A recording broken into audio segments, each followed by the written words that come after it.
تمام خوبیاں اور یہ اوصاف اس انسان کے اندر اور اس مومن مسلمان کے اندر ہونے چاہیے جو اس روایت میں ذکر پانی پھینک رہا کرتا ہے. اگر یہ اوصاف یہ خوبیاں اس کے اندر نہیں تو سب کچھ ہو سکتا ہے، سب کچھ ہو سکتا ہے، مگر پکا سچا مومن اور مسلمان نہیں ہو سکتا. اور آپ علیہ السلام کا سچا عاشق اور محب نبی ہرگز نہیں ہو سکتا. حضرت العلام حضرت مولانا انور شاہ کشمیری علیہ الرحمہ علم کا اور آلات علم کا کیا ادب اور احترام فرمایا کرتے تھے.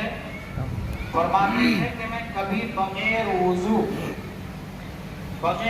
کے کسی کتاب کو ہاتھ نہیں لگاتا، چاہے وہ کسی بھی فن، مضمون اور عنوان سے تعلق رکھنے والی کتاب ہو. اور جب ان کتابوں کا مطالعہ فرمایا کرتے کہ جن کے دائیں بائیں آگے پیچھے حاشیہ ہوا کرتا تھا تو کتاب کو نہیں گھمایا کرتے تھے بلکہ خود گھوم جایا کرتے تھے. خود کو زحمت اور تکلیف دینا گوارا تھا، مگر یہ کہ کتاب کو حرکت دوں، کتاب کو گھماؤں پھراؤں تو مجھے کتاب کی بے ادبی اور بے احترامی معلوم ہوتی ہے. اللہ نے ان کو کیا غضب کا حافظہ عطا فرمایا اور اللہ نے ان کے علم و عمل میں کیا برکت عطا فرمائی، ذہن و دماغ میں کیا وسعت اور کشادگی پیدا فرمائی.